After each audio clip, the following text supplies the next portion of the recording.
We are living in an artificially induced state of consciousness that resembles sleep. The poor and the underclass are growing. Racial justice and human rights are non-existent.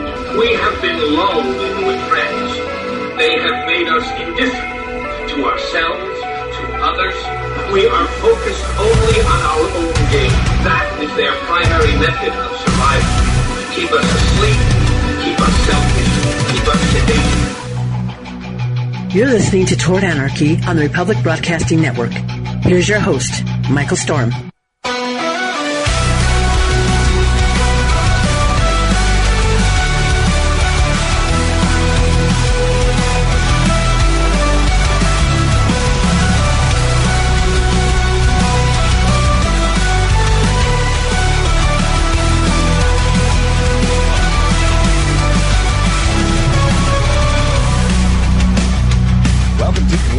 Thank you so much for listening in. I'm Michael Storm, your host. It's Saturday night. It's prime time. We are worldwide right here on the Republic Broadcasting Network. And wherever you find me, if it's on Facebook or X or Instagram, take just a quick second to click that like button. That's all it takes. It's just one moment, and by the time you get into it and you're listening, especially today, it's going to be a crazy one for you today, that you're going to forget all about it. So do it now. Do it while you have the opportunity. You can always take it back later if it's really that bad. Seriously. I'll talk about that more in here just briefly for just a second in just a minute. But you can find me on those places at Facebook, X, Instagram, all of them. It's always at Toward Anarchy. If it's not at Toward Anarchy, chances are it's not me. And wherever you find me, again, just click that like button. Follow along, towardanarchy.com. That is where I do all of the work. Everything that I do for each show is there. You can find out information about my guests. You have my reaction for the week.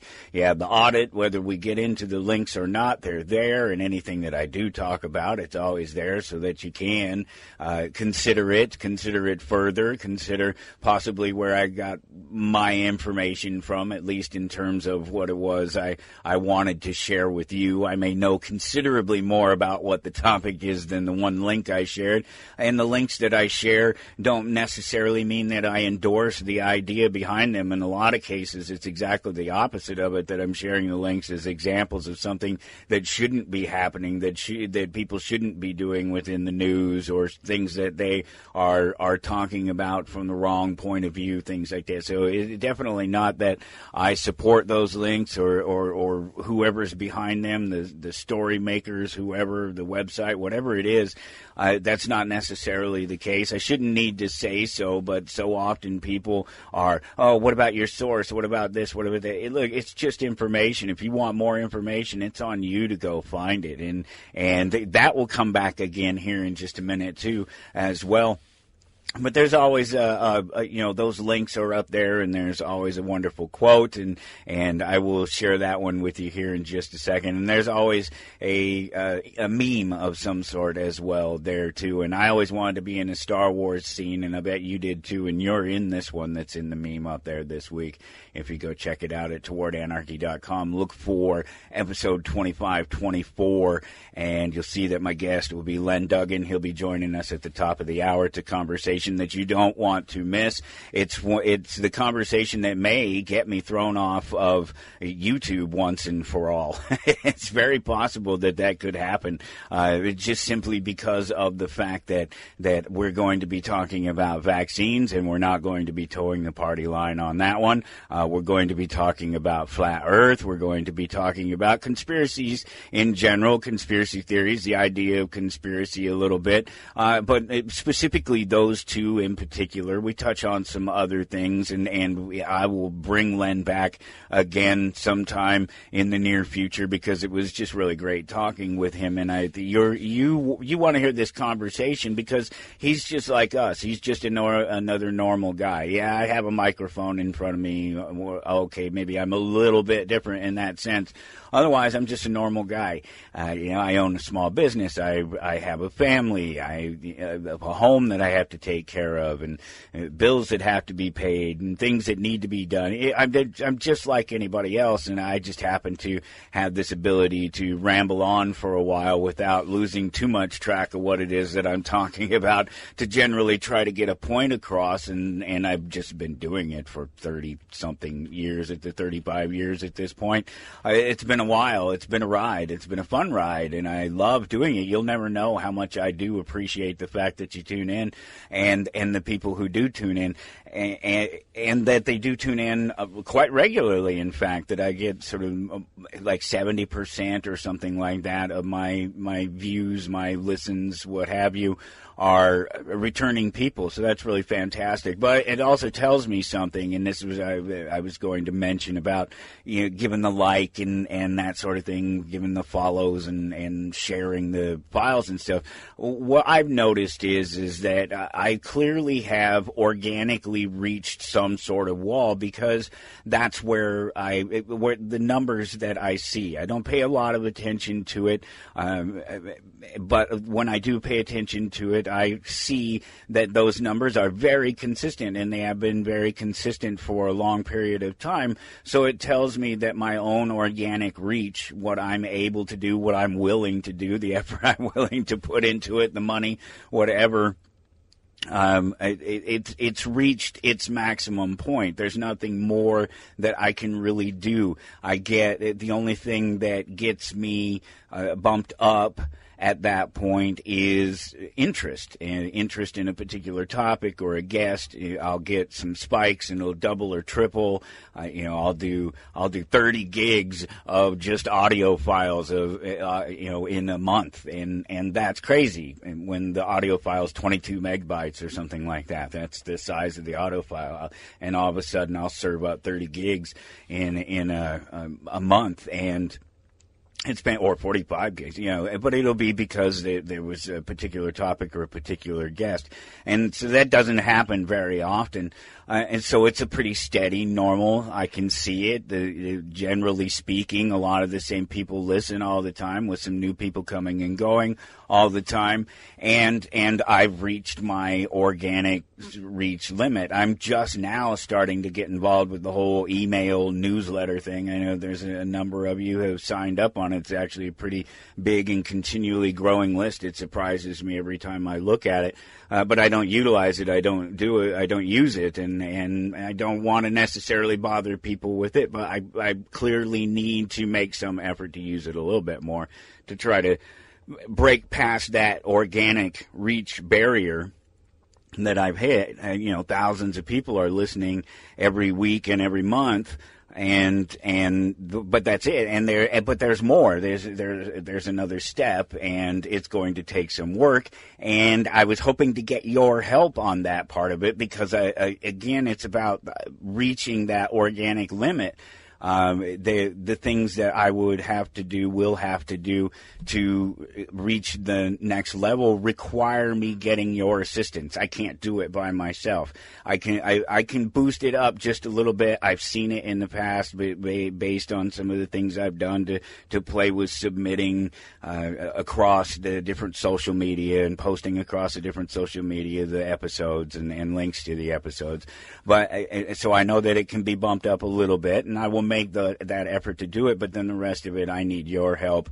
I need those likes, those shares, the follows, all of those things that I've talked about in the past that I let go, because I only need to say it once. Just take that quick moment, click that like button. It helps that much. It lets me know that you're there, and it gets the algorithms, all of these social media sites and media places where I post the stuff, whether it's on Rumble or YouTube or iHeartRadio or Spotify or wherever it's. I'm on all of the major platforms: Apple, Audible, Odyssey, you name it.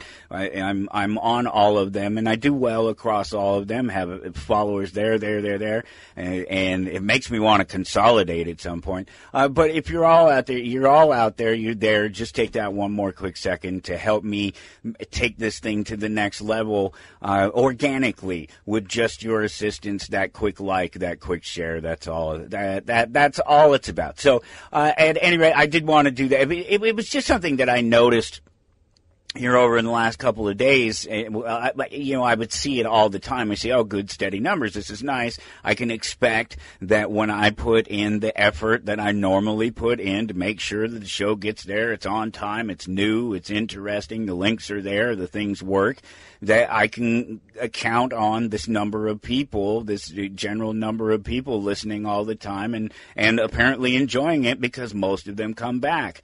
And so when I thought of that, looking at it this last time, logging into the website, and it's just some numbers that pop up as I go to add pages to the site each time, and including today's page 2524. That's the episode you're looking for, and I pass that number, and I'd see that number, and I see that number. Beautiful number. It's great. It's always there.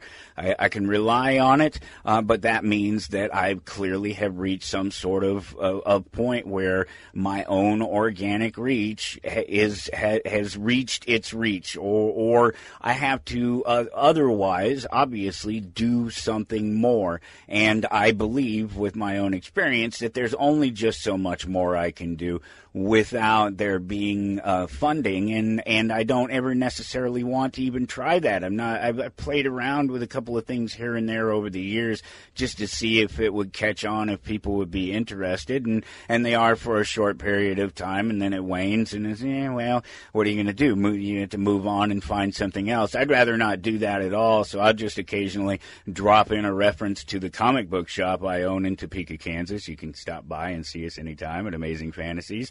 Seriously, if you're ever in Topeka, Kansas, you're ever passing through, driving by I-70 and you have an hour, just take a quick jaunt over here to the store and stop in and say hi. I'm there basically every day now, and it's great and it's a wonderful thing, and as long as I can continue to run the comic book shop and maybe make it grow and make it bigger and try to leverage some of the connections that I have across the social media and the things that I do on social media and the posts that I make to improve the business and grow the business, all the much better. And the more that I'm able to do that, the less likely it's ever that I have to come up with some sort of reason, reason to sell the show, to get it to fund itself. At this point, it doesn't cost much. I make a little investment on the website, and then, of course, a lot of time, and then there's a little bit of equipment here and there, but generally speaking, most of the equipment that I use, I would have anyway, whether I was using it for this or I was using it for something else, so it wouldn't really matter.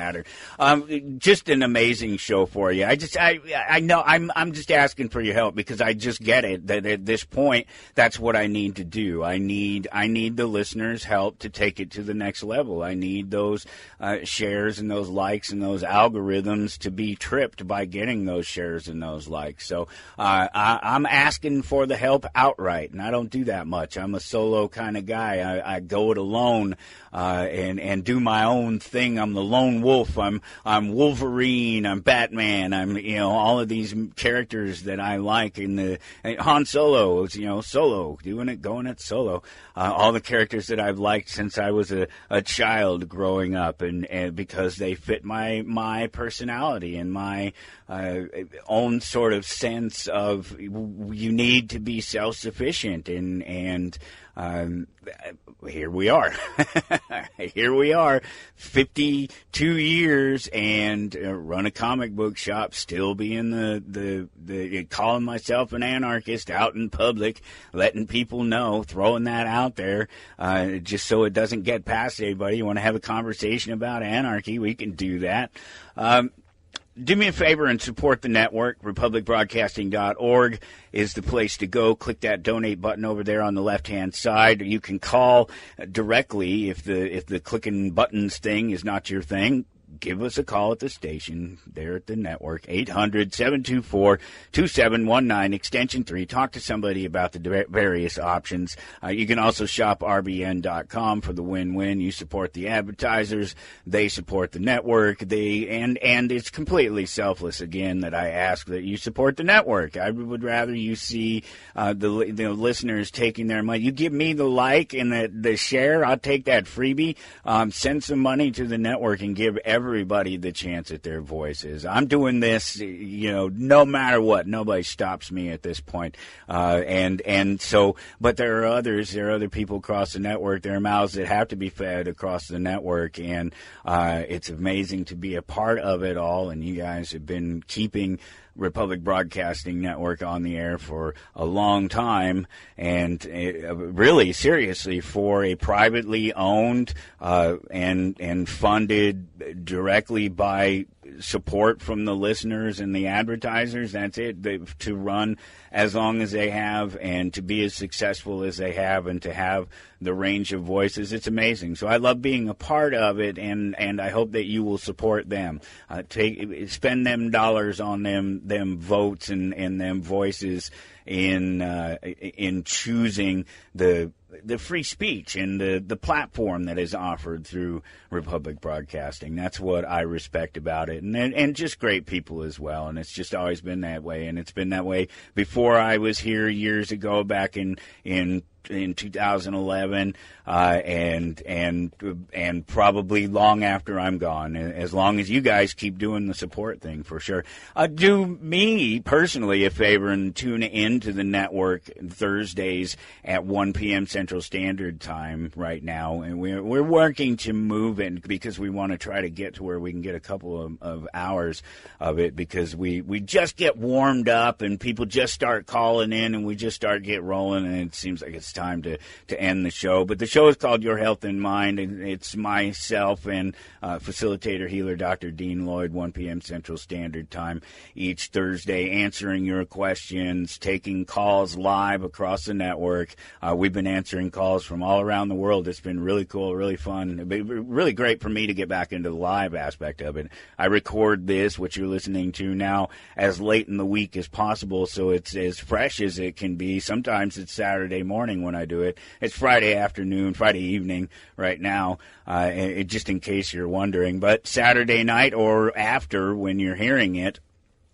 And we will continue to run the live show even when it moves wherever it is, and it's just been a huge bit of fun and a huge success, it seems like, and just a real win for the network and for the listeners, for the people across the network, being able to call in and ask those questions, and it's just been fantastic. Check it out. It's Thursdays, 1 p.m. Central Standard Time, and that one's selflessly about me, because I'm just digging doing the live thing for sure. Just there's so much to talk about and so much to get into. Of course, at the top of the hour, Len Duggan is jumping in, and we're talking vaccine science. You know where I'm at on vaccines, so what do you think the question is? Where do you think the topic is going to go? You think I'm going to get into an argument with him and he's going to tell me that vaccines are good and that's what everybody needs and that we're just having a misunderstanding? Or you think that maybe he's going to have some sort of argument that mirrors my own? Who knows? But, given my past, given my tendency, it's probably more likely I'm talking to somebody with my worldview, because I don't want to argue with somebody about this stuff. Why would you argue with somebody about something that is so obvious? when you go and you look at something and you just see, because most of the people who want to argue haven't looked. They haven't taken even a second to look to see that there's something more that they're than what they've been told, and that's the case on any number of the things that Len and I will talk about coming up at the top of the hour. Flat Earth, vaccine science, chemtrails, 9/11. I know all of those things come up. Only some of them get some more attention. And so stick around for that. That's coming up. But before we get there, I definitely intend to trash Disney and Warner Brothers and the idea of intellectual property and people judging intelligence by just the dumbest trivia questions, just stupid, useless trivia about, presidents and founding of nations and things like that. That's where I'm at towardanarchy.com if you want to follow along. 2524 is the episode, and in there are links, and I don't know, we'll get to some of them. How about this? How about I just run down them real quick, and because there's just a couple of these other things that I really want to talk about, and they're not necessarily in here in the links, but I don't want you to miss the links either, because I wouldn't have collected this stuff. I wouldn't have taken the time to give the blurbs and put it up there on the website if I didn't think there was some value in it. So why not make a statement about it while you're at it, while I'm sitting here, right? There's a new Anarchist Reaction. There's always those. There's more of them than I could ever share through the show.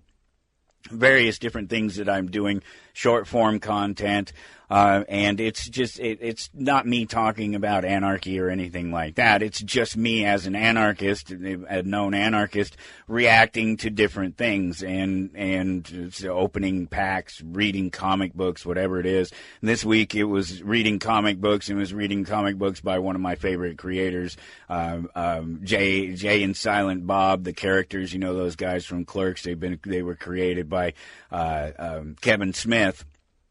And I've been a fan ever since the original Clerks movie. Of course, it's from my generation. It's made by people from my generation. They're talking about things I know about. They're talking about them at a period in time when things in my own life. It's not just past high school and into college, that sort of thing, still wondering where you're going with your life, not necessarily decided on things. And so it was real fun to get to do my reaction to Archie meets Jay and Silent Bob. I can't include it in the episode because it's something like 20 minutes or something. It was a little bit of a long one, but because I talked a lot about Kevin Smith and a lot about just sort of the fandom and things around it, and really went into the comic book a lot deeper than I do most of them. Most of them I don't give more than 3, 4, or 5 minutes and just kind of mention what the comic is. This one I kind of analyzed it a little bit and had a little bit of fun, just sort of reminiscing about my own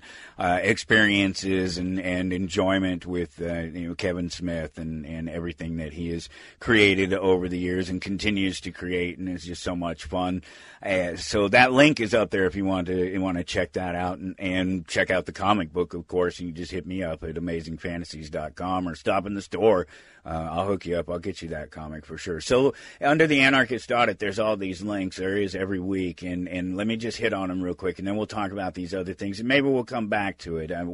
We're flying right along in here, and we have plenty of time. So okay, there are all these stories that about the ties between the CIA and Hollywood, and they pop up ever so often, every couple of years. It seems like for sure some of them pop to the top and make the headlines and get out there into the mainstream media. Well, this time it's the LA Times asking, is Hollywood inspired by the CIA or the other way around? And it literally goes in and they go in and talk about the sort of familiar faces and some things that have happened over the years where the CIA has been directly tied into Hollywood. Not necessarily their influence over, they're directly talking about influence over certain aspects of Hollywood so much as just the general idea that they've been tied up together all along, and why they might want to be, and some examples of things like the hostage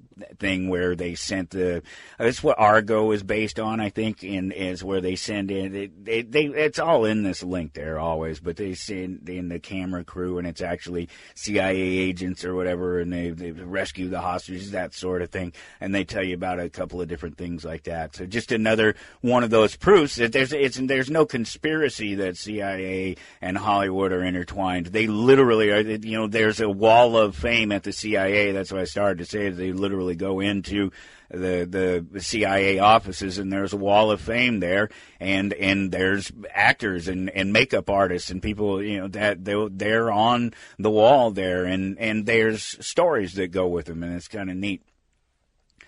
So one thing that's kind of directly personal, this was almost a last-minute thing that I threw up there, and it's one of these. It was a link that I saw that I didn't know if I would share or not, but something else came up about it. It wasn't even me. It wasn't even myself that someone was talking to, but they just there's this notion, of course, that the liberal left, and it may be true, it may be not true. Obviously, it's true in certain circumstances, in certain places where the liberal left has sort of argued for the questionable material to remain in public view. That's the best way to put it, I guess. And so I wear a hat. You've seen it. If you watch the videos, you've probably seen me. I wear it maybe half the time or something, maybe even more than that, because I cover up my bald head with it on the videos, because otherwise there's just a shiny spot on the top of my head, and that's all you see. If I put the hat on, then you don't see that. That's not a big deal. I'm not embarrassed. I don't care. I don't care that I don't have any hair. I haven't had any hair for a long time now at this point. I didn't care then. In fact, I just buzzed my hair as soon as it was obvious that there was no going back. I just buzzed it all off and went to skin, if you will, and we'll get there too. So I wear this hat around all the time. You've seen it. It says read banned books. And I support the idea of reading banned books, or generally, more specifically, the idea of reading things that authority tells you that you're not supposed to, knowing things that authority tells you you shouldn't, looking at things, seeing things, whatever it is that authority tells you you shouldn't, because they shouldn't tell you you shouldn't. That's the fact. They shouldn't have any say in it. But we have this situation where the public schools and the libraries are sort of loaning out pornography and sexually explicit material to young people, and it's not acceptable. I don't support that. That's not what I mean by when you see me wearing a hat that says read banned books. That doesn't mean that I want them to keep these transsexual people presenting to children in story time about weird sexual situations. That's not what it's about at all. It's about the idea of just that authority shouldn't be determining what we see or read. There's a bigger problem with this whole idea that somebody has to complain about what's being shown to children or children are having access to in the public libraries or the public schools, and that's the public part of libraries and schools. When it's not my job to save the children. Your children are your problem. I've said this before. I don't care about what your children are influenced by in the public, because it's your job to make sure that if they are influenced by something in the public view, not public property, in the public view, that you are there to talk to them about it and explain to it and put it within a put in any clarifications, make any clarifications to the information that you feel are necessary based on your own understanding of reality, your morality, whatever it happens to be.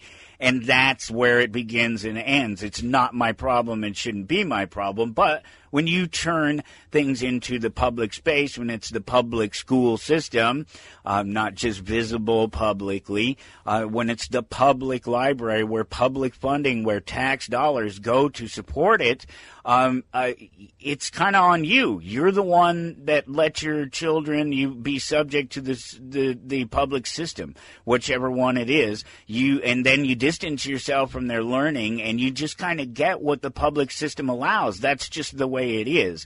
So I absolutely agree that banning books is wrong and unhealthy for all the reasons that I've talked about before.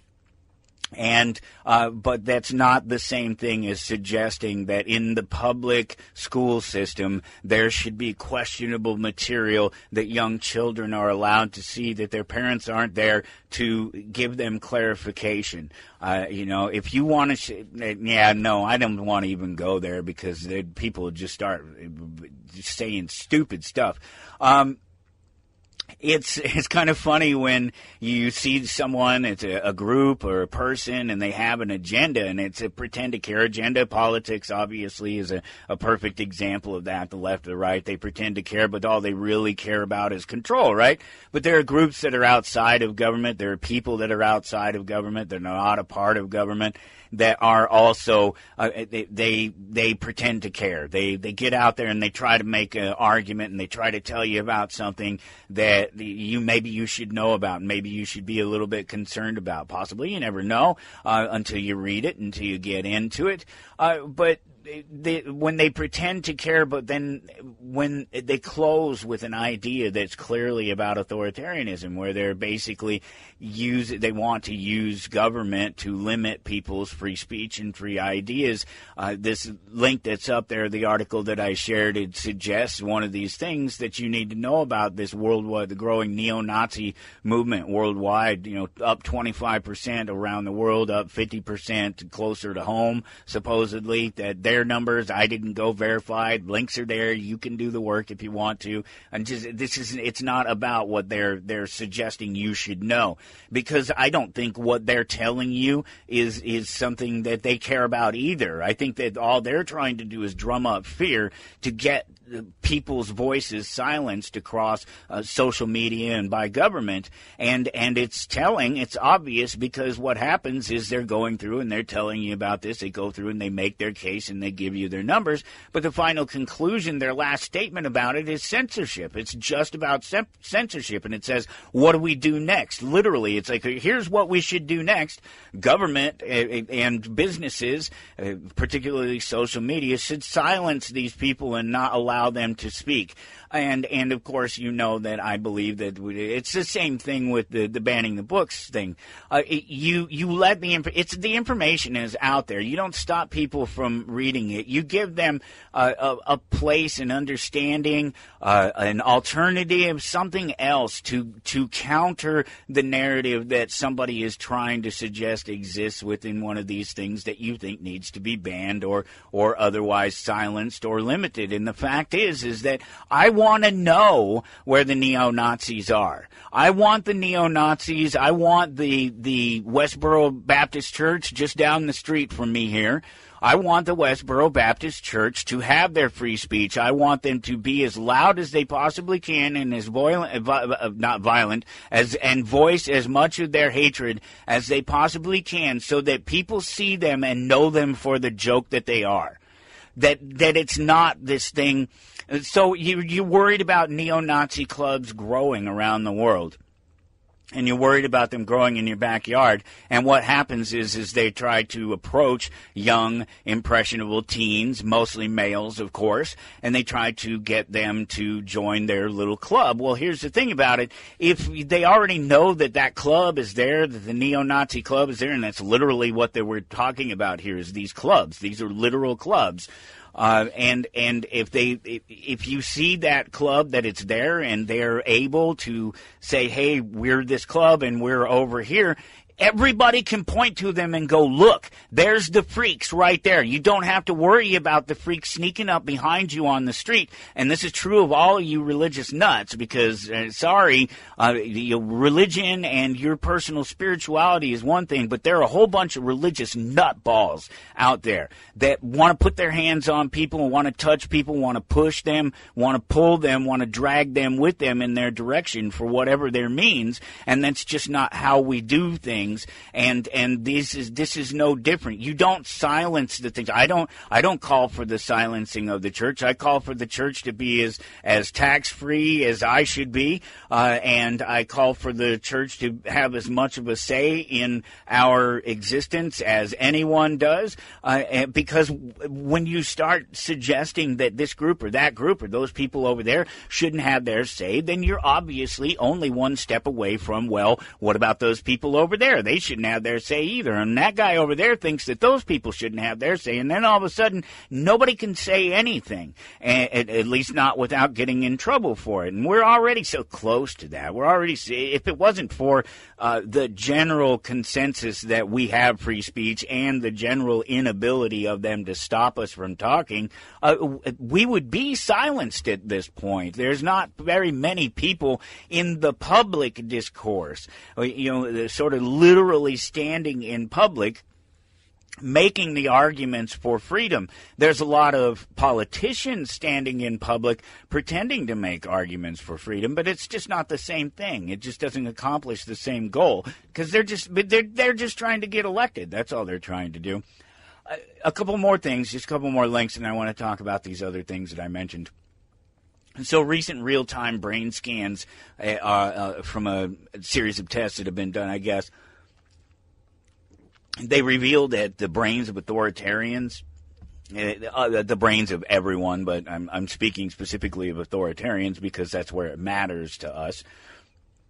Show that the show activity that suggests that they're following orders is not the reason they choose immoral actions. So their morals probably already align with the action that they've been taking. If they've been told to harm someone, this is what it suggests. It suggests that they choose to follow or not, if you will, depending on what their morals are, their moral compass when it comes to orders to follow to harm somebody. So if it's a right-wing person telling a right-wing person to harm a left-wing person, they're probably going to go ahead and follow through that based on the justification that the left-wing person is this evil, I don't know whatever the thing is this week that liberals are supposed to be evil about. They're all evil. All you politicians and all you voters, you're all evil. You have no idea the evil you wrought in this world,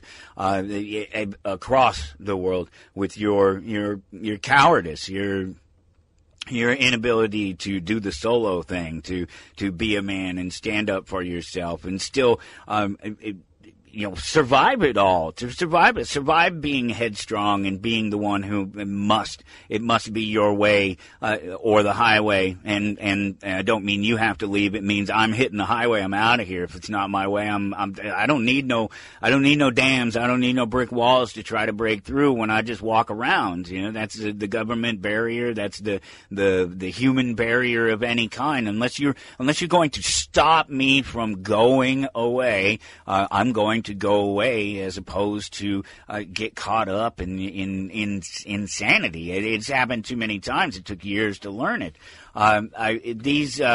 These people, they do what they do to harm other people because they believe it's right, because it fits with their morality. That's the truth of it. And just to follow up on that, there's another little blurb in there. Of course, I know many of you, as soon as you start talking about something like that, you start thinking Milgram experiment, and that's fantastic, because that's basically what we're talking about. They're certainly closely related, but not directly. It's not the same thing. But they are testing that same general theory, supposedly, that Milgram was supposedly testing. And that's what the other link is up there about. And so, are you sure you know what you think you know about the Milgram experiment and the things that he was doing to try to prove that people about order following and how they were flawed, and because there have been any number of claims that this, the Milgram experiment, and it's within our circles, it's within liberty circles, freedom circles, anarchists, libertarians, Republicans to some extent, conservatives to some extent, and liberals to some extent as well. It's all certainly within within our groups that people talk about that and talk about the Milgram experiment and suggest that he proved that people will harm other people because of authority, and we understand that to relatively be wrong, that's not true. And I think the brain scan thing kind of proves it. That's why I shared the do you know what you think you know about Milgram? If you go back and question what you think you understood about the Milgram experiment, I think that there is maybe on Hulu or something like that, a documentary, maybe it's Netflix, I don't know, where they actually go through and talk about the Milgram and sort of the methodology and things that were just sort of wrong with what they were trying to suggest. And with the brain scan thing, obviously you can go there and you can read the link and you can go and follow the science, I assume, if you follow the right lines of the conversation. But generally speaking, what they're doing is they're looking at these areas of the brain that are associated with morality and our consideration for other people and other people's property, and this whole general idea of things that fall into morality. They sit in a person's brain in the same space, all of us. And so what you're doing is you're looking at normal people and you're looking at authoritarians, military type cops, whatever, you're looking at them and you're comparing them, and you're saying, well, oh, you see the same activity in a normal person asked to obey authority versus a person who is an authoritarian who is following orders.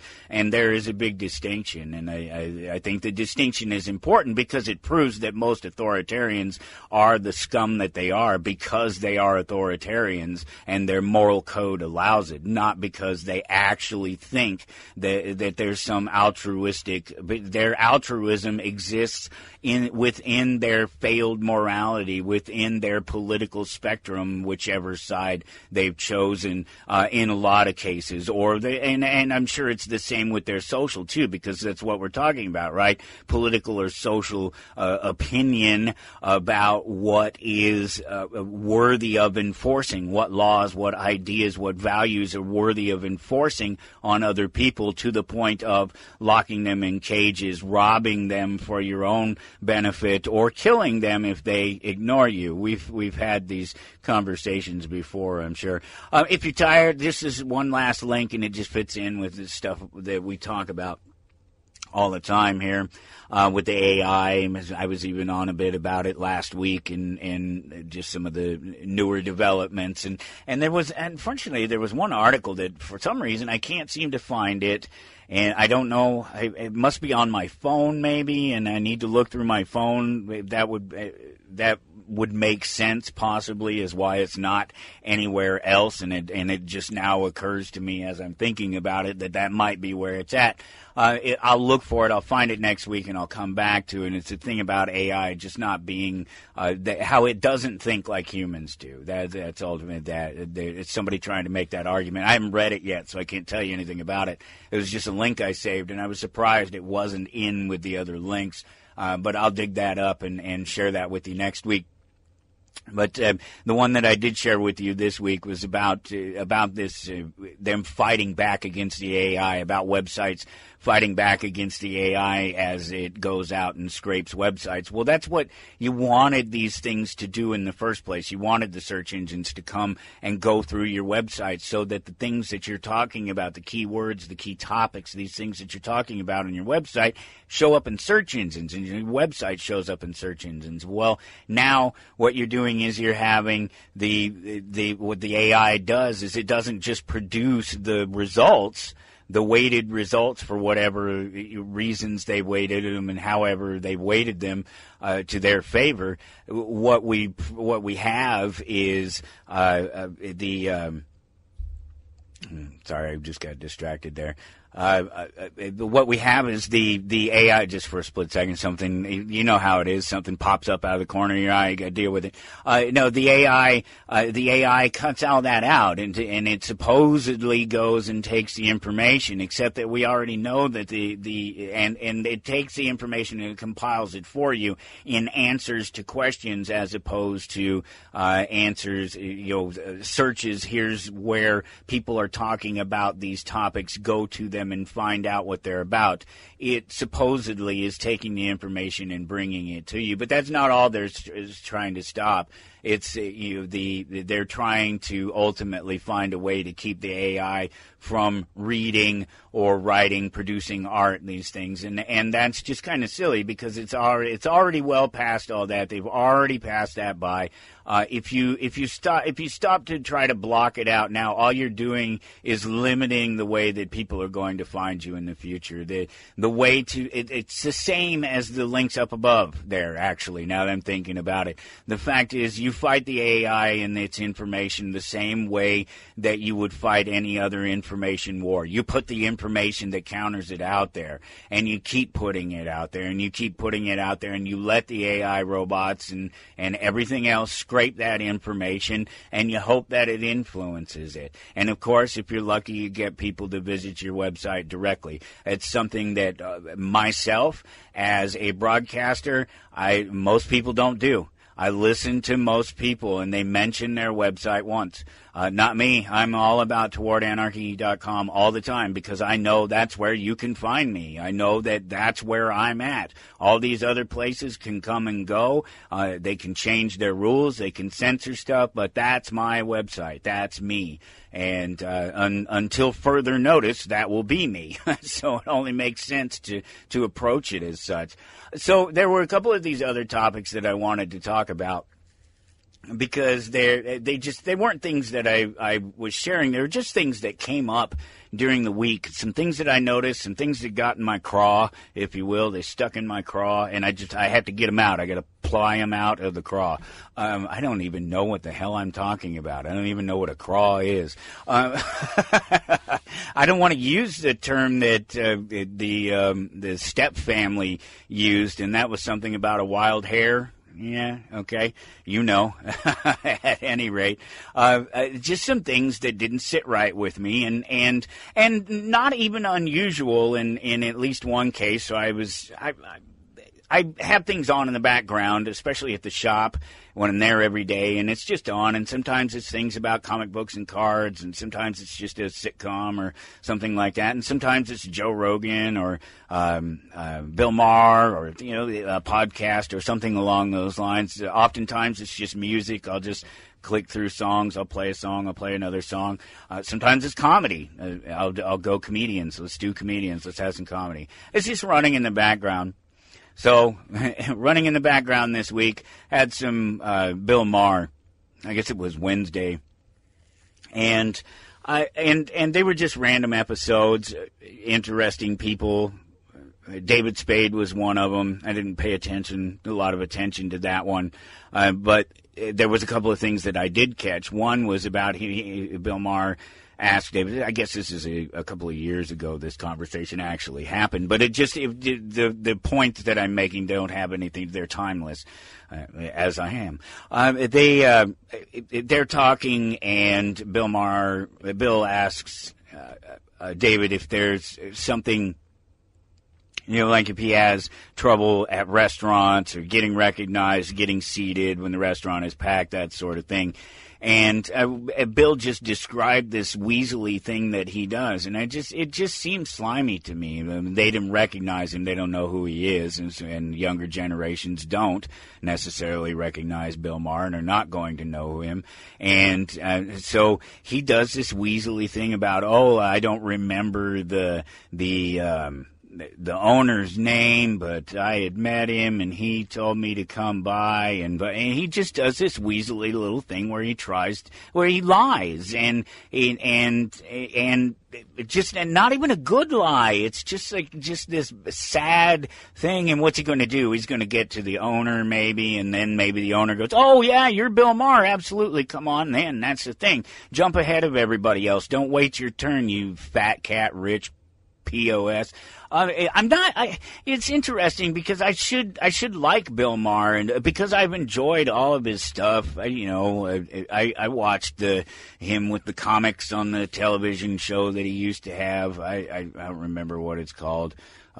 Real Time? No, that's the one he does now, right? The HBO things. And oftentimes he's right on some of the things that he talks about and some of the conversations that he has, but I think oftentimes he's very much wrong. But I think he's a good study in pseudo-intellectualism. He pretends to be smart. He's not smart. He's not smart at all. He talks over his guests. He never lets them finish a sentence or complete a thought.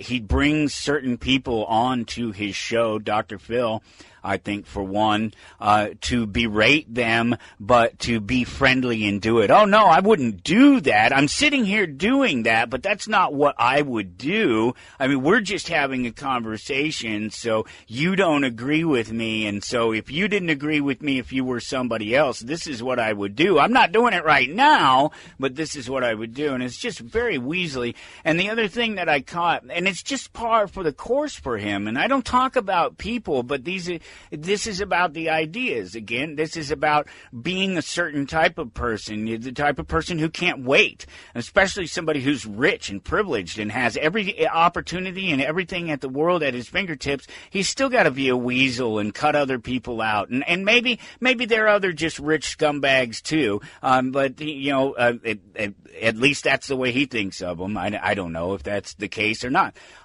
But I know that it's just a weaselly thing to do, to weasel your way in front of other people. And I want to let that go, but then I'm listening later at some point, and I don't even know which episode it was. I'm in the store for 8 hours or 6 to 8 hours, depending on what day it is. And so the stuff can be running for a long period of time, and I'm not really paying attention. I'm putting comic books out. I'm helping customers. I'm doing all the things that I normally do on any given day, and not necessarily paying attention to what's going on there. But every once in a while you hear something, you turn around, you pay attention for a little while, or you just have a break, you stop and take a drink, or step outside and hit the vape, or whatever it is you do, and do your thing, and you end up paying attention for a minute, and you hear something that is just dumb, just ignorant. And it happens a lot on some of these people that are pseudo-intellectual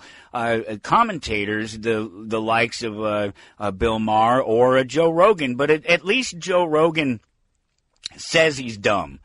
So let him, okay, fine, that's it. Well, let's just leave it at that. You're dumb, and when dumb things happen on your show and you let dumb people say dumb things and get away with the dumb things they say, it's because you're dumb too. I get it. So we'll just leave it at that. But Bill Maher pretends to be super smart and pretends to have a better insight than a lot of people. But let me give you a clue into the fact that he's not. And this is a type of person, and this is a whole bunch of a type of people. So it's not about Bill Maher.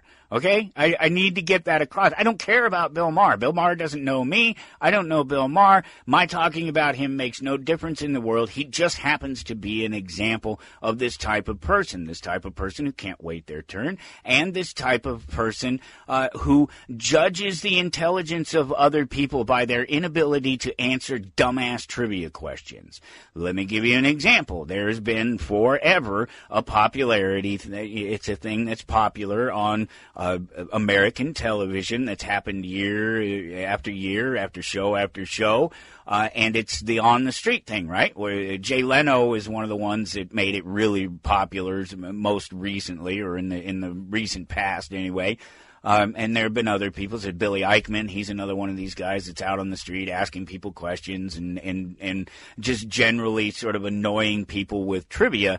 And they'll go out there and they'll find just the average idiot on the street. And we already know that the average idiot is the average idiot. But you're also not asking the average idiot about the one thing he does know, about the one thing that he's spent most of his life studying. The average idiot might be a brilliant musician that doesn't know anything about economics or politics or anything else. I give you a perfect example of an artist. I don't name names. It's not necessary, but it's just a famous artist that I know. He's an amazing artist, but I would not ask this man about economics. I would not trust him to understand anything about economics, and I'll actually explain that in just a minute. But this Bill Maher, this judging people on this idea that they can't answer a question that Jay Leno is asking on the street, when the question on the street is something stupid like, when was this nation founded? That question is not any better than who won the Oscar for Best Actor in 1976. There's no difference between those two questions in their substantive value to reality. Nothing. Neither of them will change anybody's life or do anything for anyone unless they happen to be on a trivia show at some point, and the trivia show, was like $1 million they would win if they answered the question. And the odds of that are almost nil. It's not going to happen. So it's just useless information. But certain people, especially patriots, seem to think that that's an important thing. And Bill Maher wants you to believe that he's a patriot and that he supports the troops when it's necessary to support the troops. Not that they're just violent authoritarians following orders, killing people for mostly no reason at all in places that we have no business having our troops. these be facts. But he wants you to believe that he's on the side of these people, and that he's a patriot. And so when someone can't answer the question, when was America founded, or when was the Declaration of Independence signed, or something like that, hey, maybe those are the same things. It depends on who you ask. It depends on the phrasing of the question. Are you looking for a serious date? Are you looking for the exact date? Is it did you just confuse one thing with another, and now I'm confused and I don't even know what you're talking about? Who knows? It's just happening on the street in the moment, and you're not really you're kind of ambushing people with questions, and so it's not a gauge of someone's intelligence. But Bill Maher believes that if you can't answer the question, when was America founded, that you're dumb, that there's something wrong with you, that you're an idiot. And then, well, those things may all be true, but not because you can't answer that question. And don't even believe it ever. Seriously, if your gauge is that somebody can't answer who the 16th president was, or when he was born, or something stupid like that, realizing that that's just another popularity contest, trivia contest question that doesn't have any bearing on anything. This is come on. Seriously, if that's your gauge, you need to recalibrate your gauge, and that's all there is to it. Just real quick, because we're almost out of time. It's amazing how much I'm getting in here today. I feel accomplished. I feel like we've talked about a lot. And just one last thing. It comes to this intellectual property thing, and it's actually to do with with an artist that I know, and there are a number of them actually. It's not one in particular. This just happened this week with this one artist in particular, that I will share more about later in a different video or podcast or something. It won't be a network thing. It'll just be one of these short form things that I drop at a different point, talking about the specifics of it, but it has to do with the sort of intellectual property. And there's these comic books out there that are they're made by these companies. One company in particular, they were called Tidal Wave, and then they changed their name because they were getting into something else. And then they were Blue Water, and at one point their name was Stormfront, and I know why they changed that one. My name is Michael Storm. I know why they changed that one, because 30 years ago I went, ooh, Stormfront, that sounds like fun. What's on the Stormfront? Oh, that's what's on the Stormfront. Okay, never say Michael Storm and Stormfront in the same sentence again. If you know, you know. If you don't, you don't. I'll tell you so you don't go looking. Don't go looking for the Stormfront. The Stormfront is a neo-Nazi group. It's just funny how this all tied in like that today. Is a neo-Nazi group. It's a message board, and has been since the 90s or something like that, early 90s. Maybe even longer than that, back on BBS boards and things like that. And it's been around for a long time. I found that out, and I quickly stopped using Stormfront in any way, shape, or form, even though I was called Michael Storm.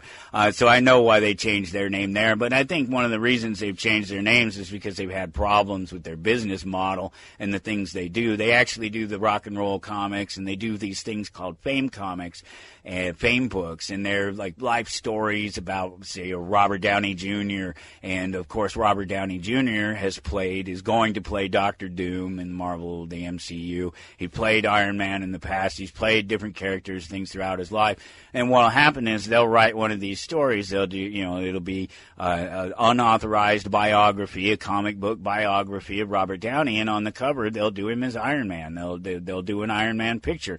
And it's because it's related directly to Robert Downey that they're doing it.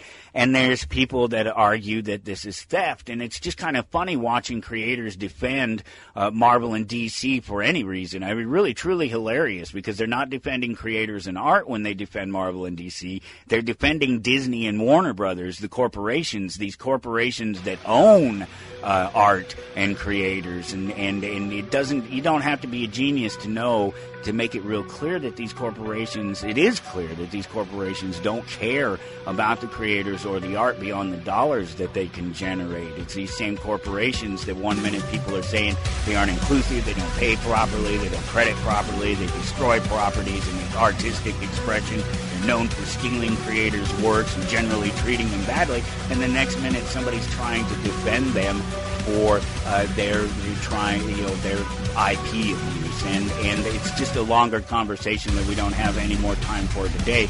But it's one to look forward to because I'll post a whole video about it coming up here sometime this week, and we'll be back.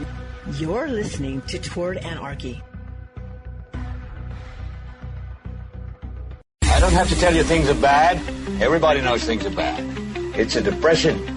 Everybody's out of work or scared of losing their job. The dollar buys a nickel's worth.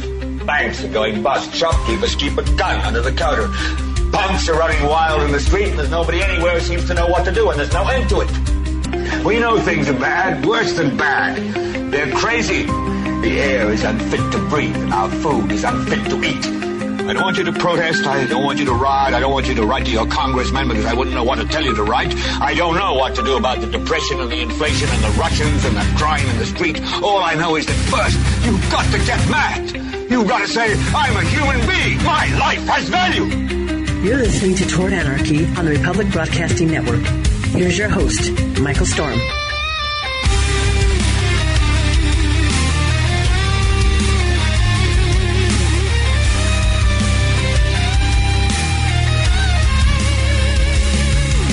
Here we go, off into hour number 2. Go to towardanarchy.com to follow along as always. And wherever you are listening to the show, real quick, just one moment, that's all it takes. Click that like button. Let me know that you're out there. Do it now, because by the time we get into this, especially today, you are going to forget about anything like that. You're going to be listening to the conversation in awe and wonder. At least that's what we hope. Towardanarchy.com, as I say, to follow along. It's episode 2524.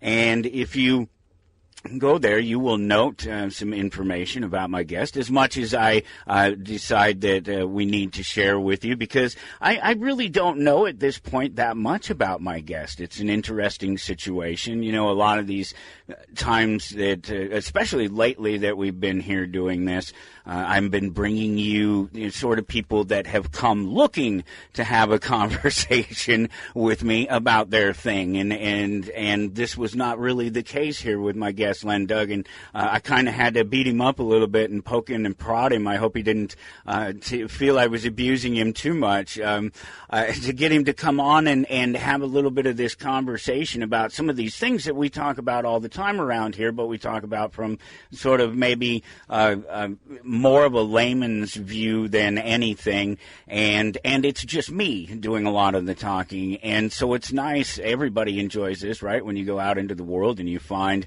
a person or a place or a thing where they're doing your thing, where they're talking about what it is you understand in the world that you know, and you feel like you fit in. Well, that's the case here with my guest, Len, because he's having conversations, he's sharing things with his thousands of friends and followers across the social media, just as I do, truthful things, honest things about the world that he sees it, and they sort of match up with mine. And right or wrong, it doesn't really matter, at least in somebody else's view, whether we're right or wrong. It's that we have the conversation. That's the important part, right? And so that's why I kind of beat him up a little bit. That's why I beat you up a little bit, Len, to get you to come on to the show and have the conversation, because I think you're sharing good information, and I wanted to know the fact that it sort of mirrors my own worldview of things, and my own worldview is both just my view, but it's also learned for what that's worth, the amount of time that I've spent looking at the things that I talk about, and I think it's great that when you do find somebody that says, oh well, this is very much how I see things. This is very much the kind of language, the kind of information that I like to share and talk about and use myself. I have to know where it comes from. So thank you for taking the time to join me, Len. I really appreciate it. Only too pleased to be invited, Michael. It was very nice of you to push me and prod me and poke me. I'm very grateful. Well, good. I'm glad you appreciate it, because I think you have some valuable information to share. And I'm certain as anyone, just as a person, you have a wonderful life experience. And I'm sure just getting to chat with you and pull some of that out of you would be just great for anyone. But you have some very specific things that you talk about and you share across your social media, and your presence seems to be about there on the internet. And they're things that are controversial topics. There's topics, things that people don't know about, for one, and on the other hand, they don't want to talk about. They're afraid to talk about them. They're dangerous topics. You get abused by outsiders who don't know the topics of the conversation, and so you find yourself in one of those places where maybe sometimes you don't want to have the conversation. So I really do appreciate the fact that you were amicable to my beating up on you and getting you to come on to the show and talk about some of these things. So let's break it down. We're talking about flat Earth. We're talking about vaccines. We're talking about viruses. Maybe we'll get into a little bit of Israel and Zionism and some of those things. I've seen you post about those as well. Not my cup of tea, as it were, but definitely something that I'm familiar with, and I know that the people who listen to this show, particularly across the network, are interested in those things, and they're interested in a truthful and learned and understanding view of it, somebody who's willing to jump out there and take those chances and share it, because they've done it themselves. They've gone and they've looked, and oftentimes they're quiet about it because their friends don't believe it, and their friends and family are very much negative to the conversations about vaccines and about flat Earth or viruses or any number of topics like these. So again, really truly appreciate it. Tell me about just a little bit about yourself. You were mentioning just before we got started that you went back to school at age 59. Yeah, that's right. Yeah, I left school. I had my exams when I left school, the ordinary school leaving age, but no education after that, really. I worked loads and loads of different jobs I've done, but because I've always had the job as a taxi driver to fall back onto, and that always gave me the freedom to try other things. So I had a couple of jobs when I left school, but after maybe 18 months, I've been pretty much self-employed my whole life, doing various other jobs. And as I'm getting a bit older now, I decided that it was time that I tried to find a job that was more conducive for my age, rather than doing hard work. I was looking for something that I could do maybe from behind a desk.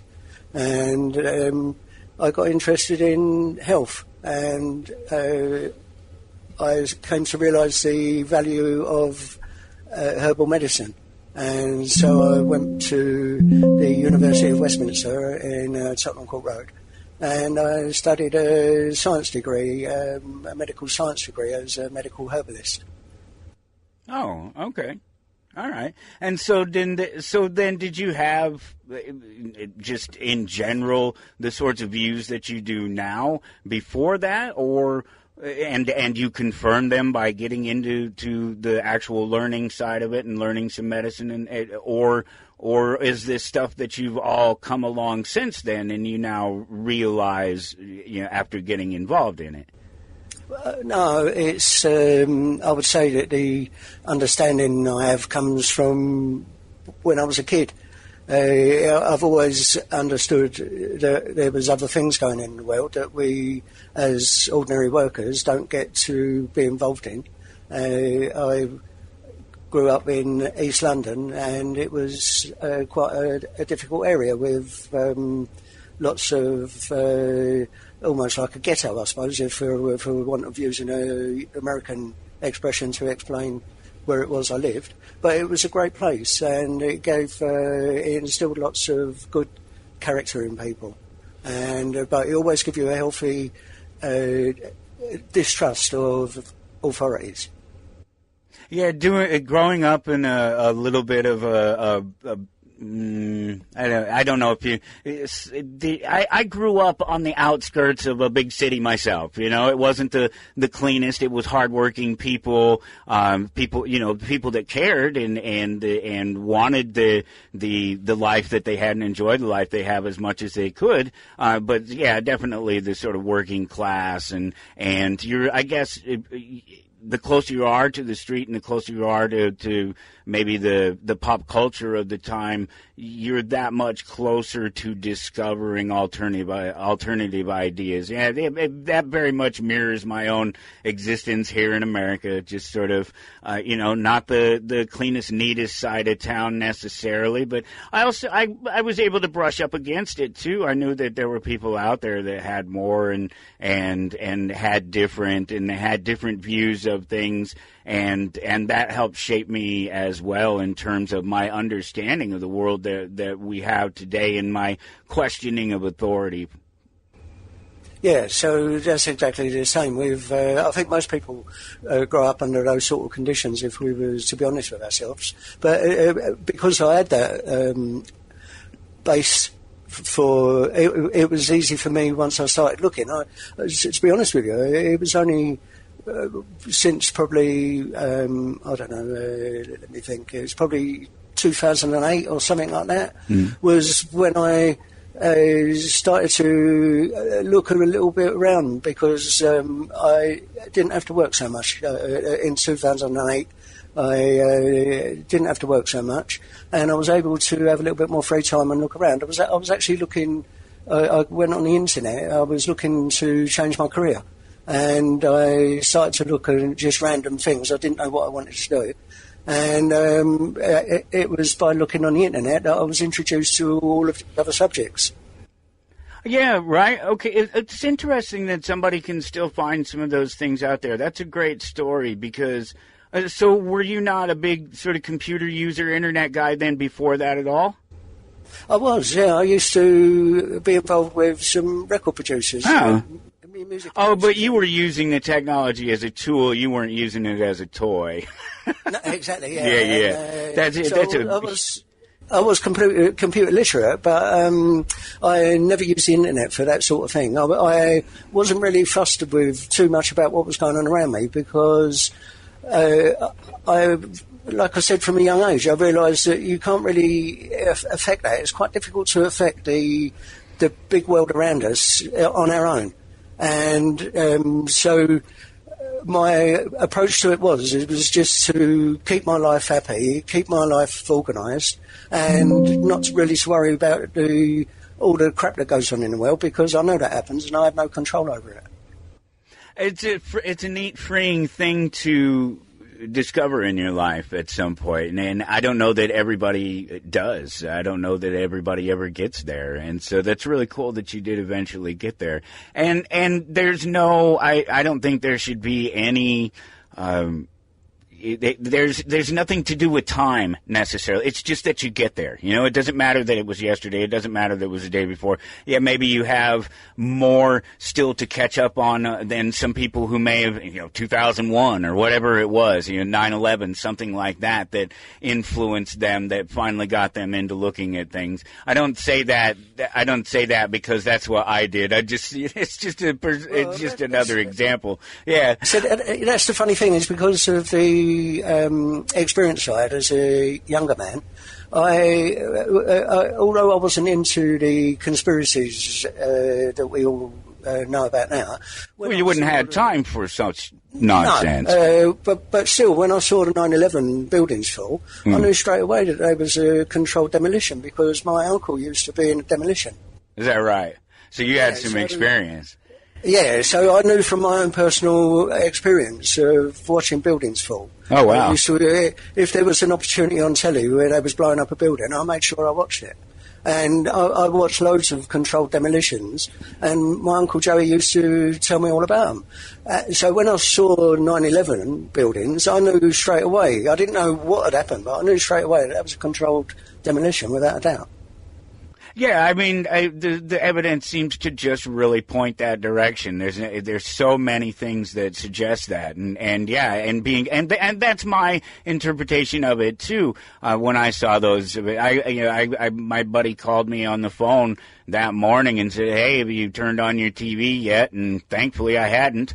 But yeah, I turned it on just in time to see, basically everything that would tell you what was important about the buildings and their, why they fell and how they fell and as they were falling, and watched live when the sort of BBC, I think it was BBC and CNN, both were talking about Building 7 had fallen, but it's actually literally right behind them in the background when they're talking about. You're probably familiar with that. Yeah. You see a few things like that in your lifetime, and you start to question a few things. But I was actually, do you know what? Even though I understood that bad things are done by these people that are in control, and I knew that was a controlled demolition, it was still very difficult. But I hadn't really had much experience dealing with understanding these vast conspiracies that go on. I suppose. It was still a little bit more difficult for me to think, no, surely they couldn't have done that. And it was, even though I knew without a doubt that was a controlled demolition. Oh, interesting. Okay. It was still difficult for me to think that they could have done it. Okay, whereas like me, I'm going, oh yeah, they absolutely could do that. I'm pretty sure that looks like a demolition. Yeah. Right. Interesting. Yeah. It's just a neat thing to see somebody talk about it from the sort of other side of it, My psychological mindset, as far as that goes, going into 9/11 was already set. Hell, we'd had, Columbine and many other tragic events, but we'd had, the Murrah building in Oklahoma City, the Oklahoma City bombing. There's any number of things that were relatively loosely tied events, depending on who you ask. And so we'd seen some of those things, and Flight 800, that was another one, that were presumed terrorist events. And so we were getting pretty used to it here in America and not believing necessarily what people were trying to tell us. And then when you see it with your own eyes. Yeah, just one more thing on a long list of items that we'll never really know for sure because we're not there and we just don't have the information to suggest proof. But boy, we sure have a lot of circumstantial evidence, and I mean, you got to build a case somehow. If somebody were to ask me to build a case about 9/11 and the events of 9/11, I certainly could do it and put some questions into somebody's mind. But let's bring it back to something that maybe is a little bit more understandable by most people in terms of, let's see, healthcare. One of the things that you talk a lot about is vaccinations and vaccines, and I myself have been studying them.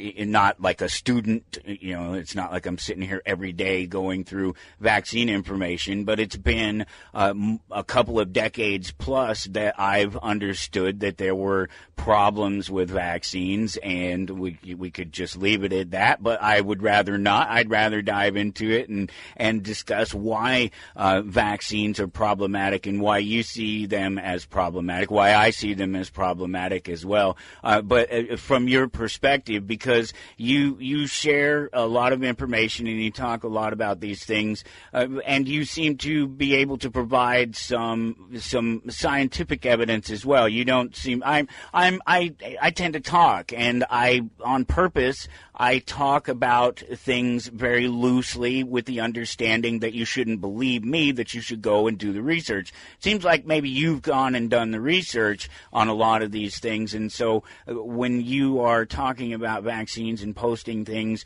talking about just to try to pick something out of the bigger conversation there, just the default argument that we have to take vaccines because if we don't take them, we're going to die, that we're going to catch the thing and we're going to die. That's the sort of default assumption. And if we can start anywhere in there and have a little bit of that conversation, that'd be fantastic. Well, yes. I think I had already, before I went to university, I'd already started reading quite a lot of science studies because of, not only connected with health. I first started reading them connected with chemtrails, but we can come to that later maybe. Sure. But I'd already started reading quite a lot of science studies because I realised that was the place where you needed to be getting your information, if it was going to be reliable and it was going to be used supporting what it was you were trying to say. So I had lots of ideas that I knew were right, but I couldn't just say them because it was just me saying them, just Len Duggan with no backing whatsoever. And I was lucky that when I went to university, it was an excellent science degree where it was they took the idea of being a scientist and they made sure that although we was learning about herbal medicine, it was a science degree, and when we qualified, we had to qualify as a scientist, and we had to know how to read and write science studies. So it gave me a really big boost during those years. So it was 2018, for 4 years, 2018 to 2020. And it gave me a real big boost in how it was that I understood the science studies I was reading, because it explained to me how the body works.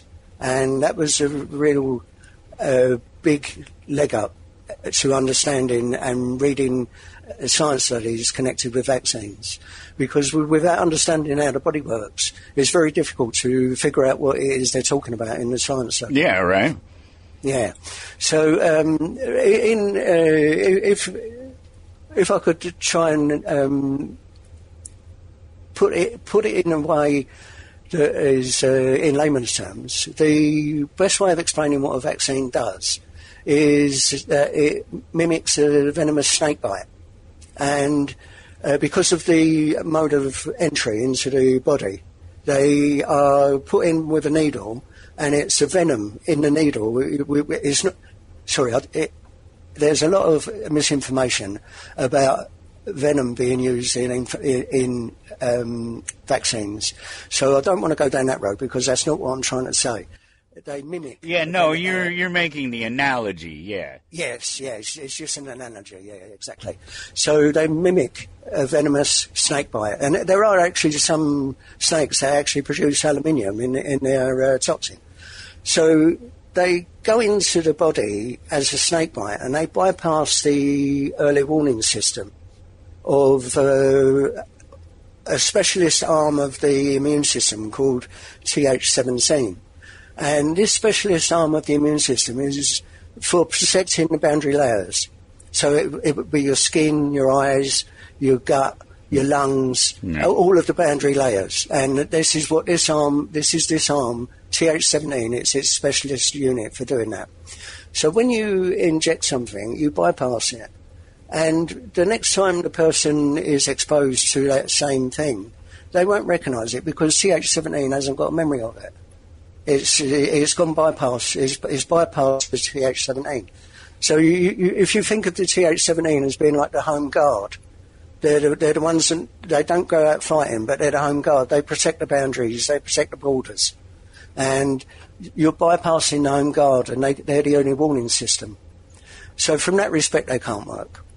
So from the other respect is that once Th17, the home guard, has sampled an invader, it detects whether it's a bacteria, a parasite or a virus by matching it up to toll-like receptors. They're called toll-like receptors, and it matches it up to like a database of information. And when it matches it up, it then sends for the right arm of the immune system, Th1 or Th2. And it's a really complicated system. Well, yeah, I see what you're getting at there, because there's a very specific point, the fact that the body can be toxic to itself. So if it's not looking for the right thing, it's not attacking what it needs to attack to get that thing out of the system, and it could be potentially damaging other parts of the system at the same time. Yes, exactly. Yeah. So, and also, if you So a vaccine evokes a Th2 response, which we call them the army, and the virus needs Th1, the Navy, because they go inside the cells. It's like they're going in the oceans. The Navy go in the oceans inside the cells, and the army can only look on the outside of the cell in the streets and land. So if you've got a viral infection, you need the Navy, you need Th1 to get them inside the cell. Well, a vaccine doesn't do that. A vaccine evokes Th2 immune response. And then that immune response is locked into memory. So every time your body is attacked by a virus that it recognises from the vaccine, it will bring out the wrong arm of the immune system, and it will compromise the viral clearance because it will have the army going to fight a Navy battle, and it ain't going to work. Both teams don't fight together, because then you're going to get collateral damage. So only one fights at a time. So if your Th2 are being called out, then your Th1 is compromised, and you're going to suffer maybe a subclinical infection that's going to last a long time.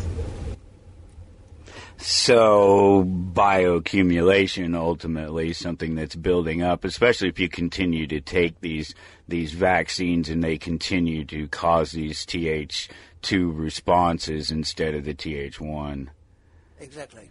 Yeah. Okay, so this is all, it's interesting because this is all language that I get and I understand, but I have always understood all this from a very layman's point of view, as you were saying, and I think that's good, because I get to be the type of person who can be the intermediary between the person who can go on and point to these very much biological things and the numbers and the names and everything and say them, whereas I can just tell you that it makes no sense to try to get your immune system to work by bypassing the two biggest defenses to immunity that we have, our skin and our digestive system.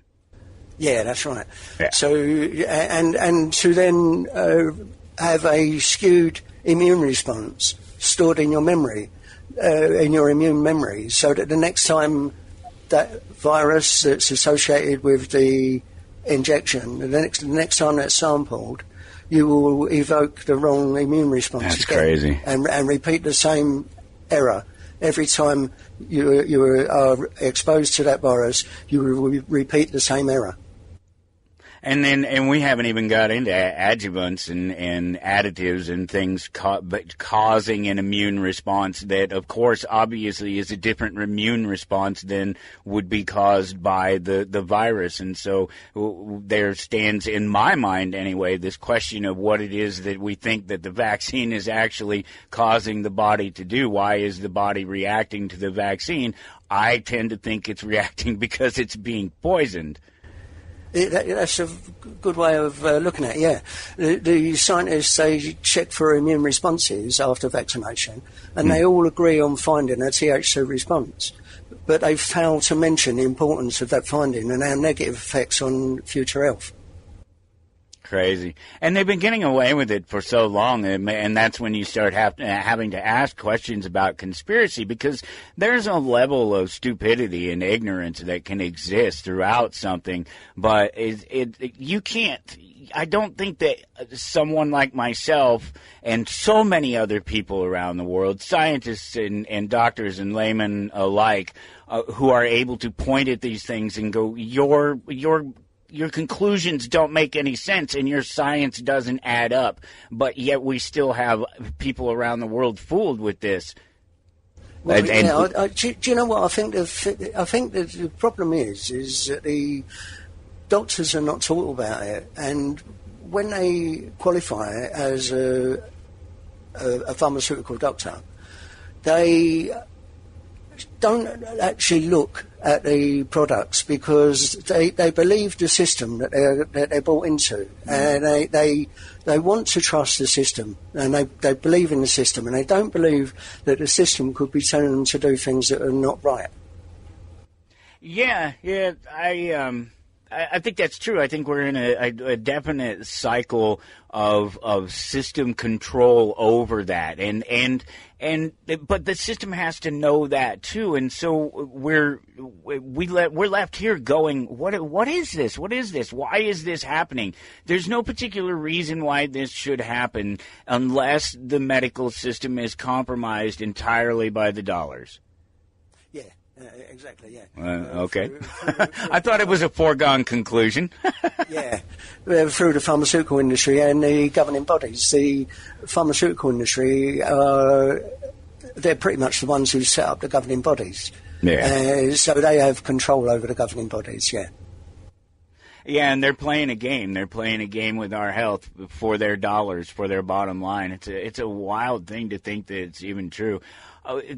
And you know, it's interesting because there's so much more in the conversation of vaccines, and I see a lot of people having the sort of obvious damage. They're looking for that silver bullet when I think that there's just so much common sense to the idea, the very notion of vaccination from the beginning, and especially if you know anything, if you've gone and back and done any research on the history of vaccination in just the major vaccines that we have, polio, measles, things like that, and you see the same trend over and over again, and it's this bell curve trend that I pointed out that you could apply to almost anything in life, but certainly our understanding of disease and our understanding of vaccinations. And there's, the downside, the front side, the back side of the curve, nothing has started yet, right? And then we notice something is happening, and people are dying, and we reach a peak of dying, and then we have a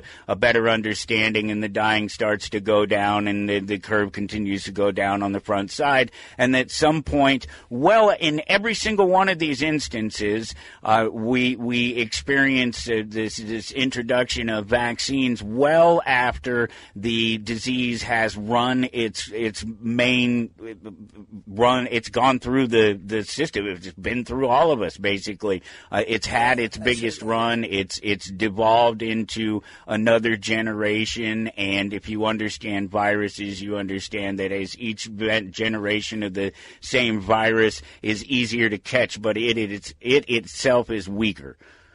Yeah, that's right. Yeah, it attenuates as it goes through the population. That's why it was measles was such a stable virus that didn't need to mutate because everyone was passing it around at measles parties. So it was pretty much, it only started to mutate after 1963 when they brought in the measles vaccination. Oh, yeah, that's exactly what I'm talking about. That's exactly what you see. You see, we're well past 80%, 90%, 95% in some cases on these diseases, and then the vaccine comes along, and you see almost immediately, polio was one of these for sure, where you see an immediate spike in disease that is relatively similar or exactly similar, but has been renamed. It's called, Guillain-Barré or something like that in the case of the polio vaccine. There's something like a 200% spike right after the introduction of the vaccine, but it was just called something. They just named it something else, but it was the same symptoms. Yeah, that's right. Yeah, it was it's called Nepenthe. It was during the Bill Gates. He did a polio run in India. Right, killed a bunch of people. Thousands of young kids died. Terrible catastrophe.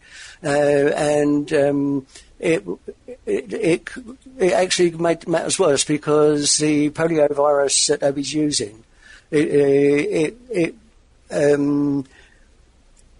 was able to reproduce, and it became a disease in its own right. It's vaccine-derived polio is what they call it. Right. And now all of the outbreaks in the world pretty much are vaccine-derived polio. It's a much stronger version than the ordinary polio. It causes twice as many deaths. And but they don't call it polio. They call it non-polio acute flaccid paralysis. Paralysis, yeah. So NPAFP for short. A study by Vashintz, I think his name is, from Delhi, from the paediatric department in Delhi. Right. He published an article explaining how Bill Gates, they'd never had any polio problem before that, and Bill Gates talked him into helping him. They thought that they was going to help the world figure out a way of eradicating polio, because that was the scam that they were sold. And it wasn't until the polio vaccination program unfolded that they realised how bad it had all gone wrong. How badly it was. And then another study, this was in 2012, in another study in 2012 also said that the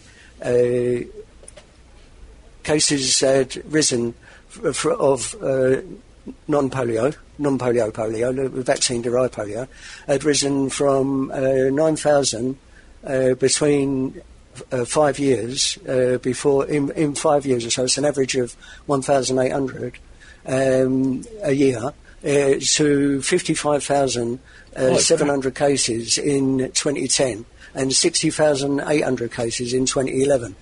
So it had gone from 1,800 to 55 and 60,000. That's so crazy. Do you have any thoughts, insight? Have you looked at a couple of recent, there's one going on right now, the measles outbreak here in America? There's been a couple of them that were pretty big over the last couple of years, where generally the measles is maybe 100 people a year, something like that, catch it here in America, and nobody dies from it. And then, we've had a couple of spikes here over the last 5 years or something like that. And there's always, some claims about, whether there's always some argument about whether or not it is a naturally occurring thing. Oh, it's one of those dirty people crossed a border somewhere that they weren't supposed to, or something like that, or didn't get their shots before they went somewhere and supposedly brought back something,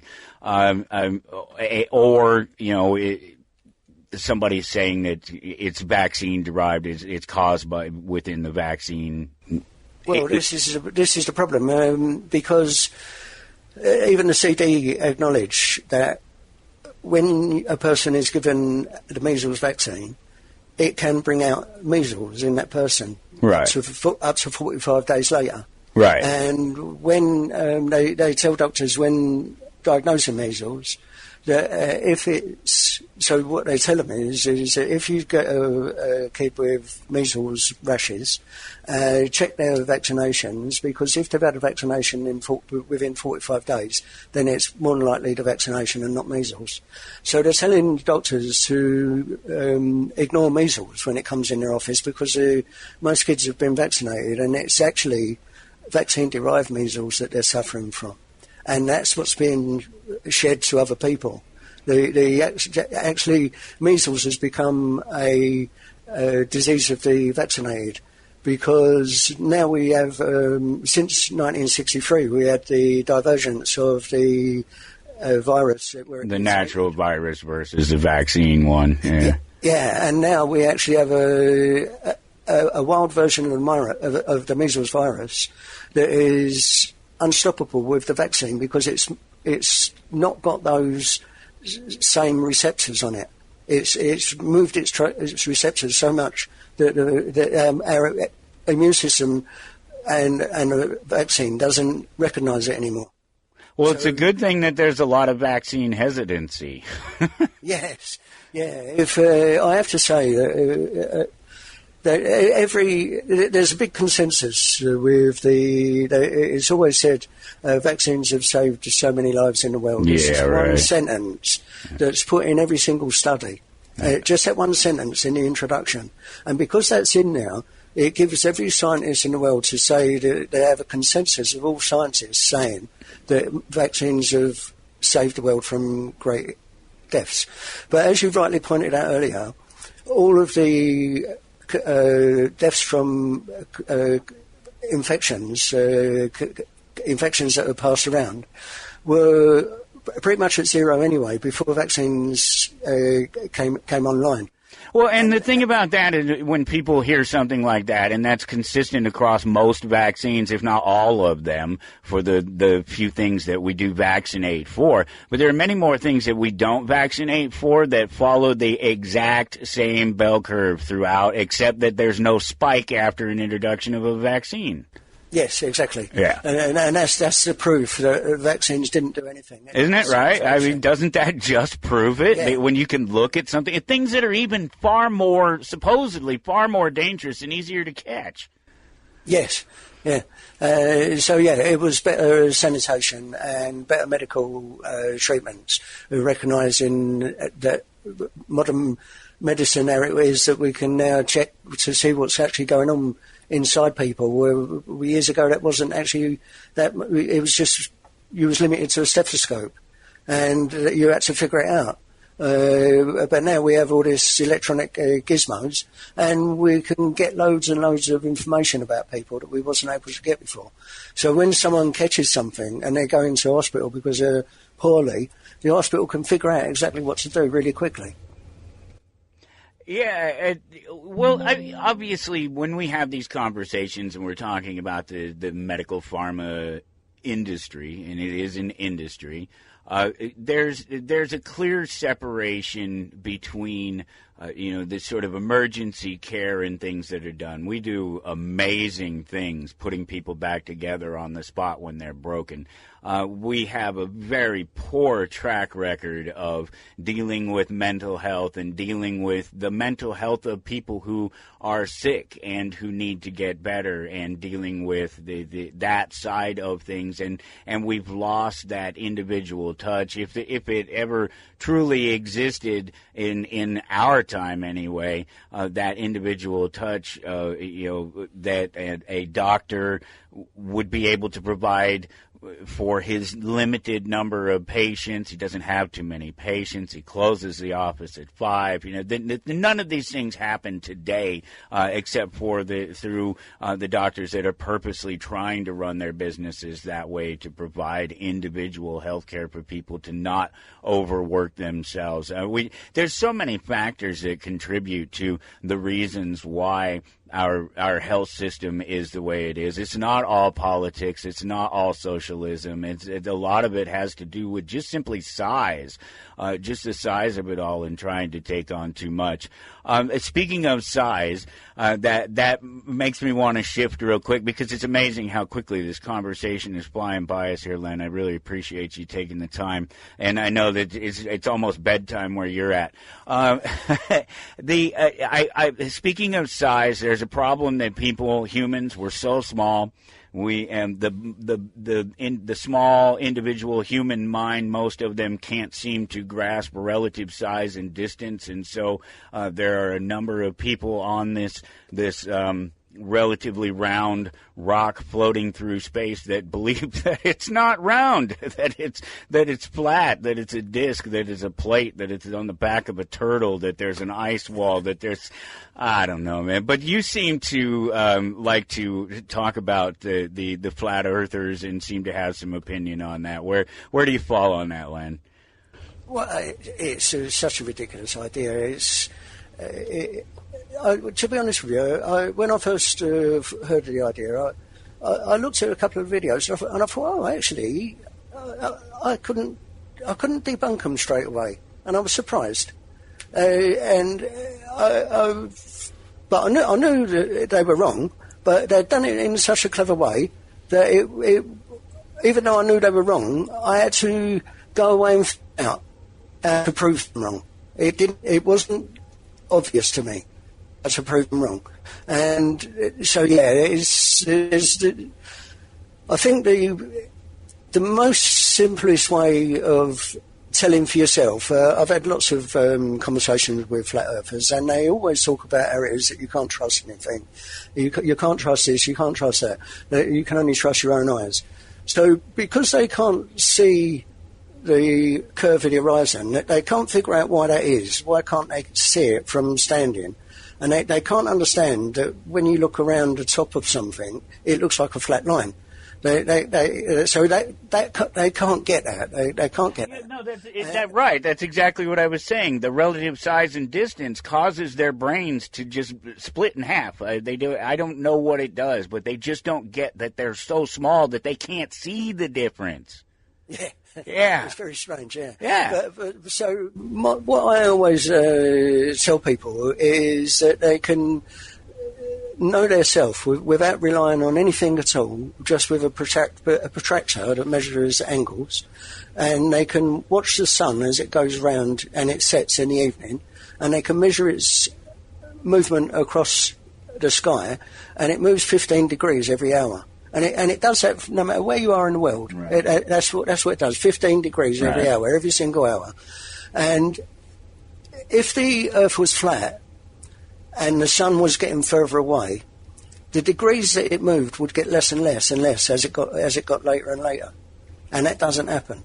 So that is absolute proof that anyone can do. They can go out and they can watch a sunset and measure it, and anyone can do that from anywhere in the world. You could just have to watch the sun move 15 degrees every hour. But the UN has a map, and it's flat, and it just clearly it shows that the world is flat. Yeah, but if you look at that map, that comes from the Gleason map, doesn't it? But that map, if you look at the Gleason map, it tells you in the corner that it's a longitudinal map that's been stretched. Right. It tells you that on the map. Well, and come on, if that map actually existed, it would take, I don't know what the math is off the top of my head, but the distances to travel from, say, Australia to Africa or something like that would be just unimaginable. Exactly. Yeah. No flights work. Yeah. If you go from North America to South America, it's the same distance as if you travel all the way around to Australia, but not on the map on the flat. Yeah, right. And that don't make any sense. No. So it tells you on the map that it's been stretched, and it's done because it's a time map. It's to know where the sun is as it goes round, and so that's why it's done like that. Right, yeah, but they see it as because it's flat. They don't assume the curvature when the sun follows, and so they have that whole weird. I don't know what they think it is. I guess they think it's a light bulb in the sky that the government just turns off every once in a while.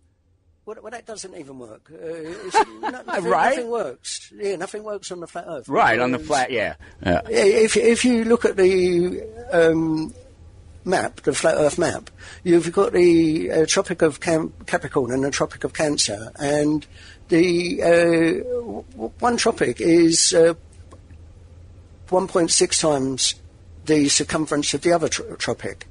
So for the sun to move and be directly above one tropic in the summer and the other tropic in the winter, it's got to gather speed every day as it goes around. Right, it would have to speed up. Yeah. Yeah, otherwise it'd be like 30 hours or something. Exactly, yeah. So for 6 months of the year, it's got to speed up at exactly the right amount every day, and then for the other 6 months of the year, it's got to slow down for 6 months to compensate for it. This sounds like a story I heard once in college. A buddy in college, we have these toll roads here where you have to pay to go from one place to another, from a big city to another big city or something like that, and they stretch over wide swaths of country. I know where you're from, they don't have wide swaths of country. No, I have been to the UK, and I've spent my time wandering around. I wandered around London, and I wandered around the countryside, and I went to Stonehenge, and I went to Portsmouth, and I actually do have some actual real experience in the UK. But the joke, of course, being that there are no roads there and no highways there or things like that. But actually, there's some amazing ones. Oh my! They just don't go in a long straight line. Yeah, for too long. Yeah, no. But no, the joke about the lorry drivers and things like that, and the way people drive on some of the backcountry roads is no joke. They are used to driving on those roads, and they drive like madmen. But there are plenty of, with the M4 and the bigger roads. And then what is the big bridge from? I guess it goes over into Bristol. What's that? By Bristol. I'm into Wales. There's a giant. I've been across it. It was amazing. Anyway, I spent a couple of weeks in Wales in early 2001. Right. Yeah, I got back just before all the fun events. And I came back with some wonderful little electronic devices in my suitcases. I got stopped at customs coming back into Denver, and they made me get the little electronic devices out and turn them on and try to use them and show them what they were for. But I'm getting off the plane. You guys didn't stop me at Gatwick. You guys didn't catch me there. Yeah, right. That's funny. Yeah, I don't remember exactly what it was I was getting into. We were talking about Flat Earth, how silly Flat Earth was. Oh, yes, that's right. To be honest with you, that's another... that's obviously a psyop that's designed to undermine the truth that's being... Don't you think so?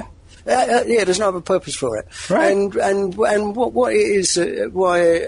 The other thing that proves that is that how often was it that we all got our posts censored and taken down, but you never see not one Flat Earth post ever taken down or censored. It's never fact-checked. You never see a Flat Earth being fact-checked. That's a good point. I never have seen a Flat Earth fact-check. No. I've seen fact-checks on so much other stuff, but I can say I've never seen... Interesting. Yeah, you only see fact checks on the truth. Yeah, and that sort of runs back into viruses because you've got the psyop about viruses not existing. That's stupid. Oh God, yes, yeah. Hit on that for a minute. Yeah, so that sort of that's a psyop that's designed to undermine the anti-vax movement. Obviously, I see lots of anti-vax pages infiltrated by viruses don't exist. Oh, yeah. And before you know where you are, everyone who's come into the page because they're trying to learn about viruses are being put off. Right, they're actually trying to really learn something about viruses. So you're talking about then the what is it, the terrain theory versus virus theory? Yes, and this is how it is that they get the two people arguing because they're both true. They're both true, right? Yeah. Clearly, obviously, both true.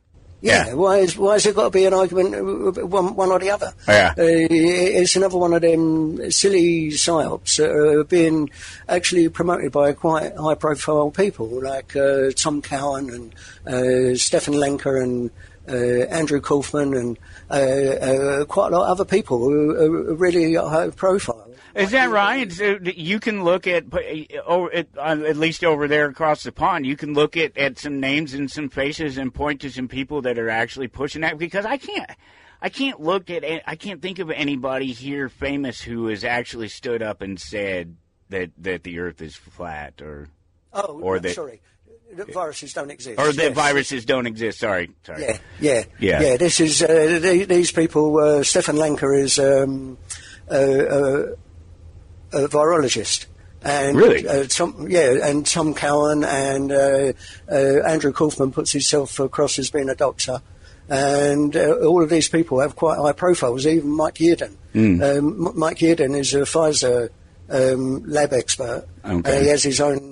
So how can they get away with that then? Can you explain why it is that they can say? Because I know there are people that say that there are people in the terrain that support the terrain theory thing solely that suggest that that the reason they don't believe there are viruses is because one's never been caught in the wild.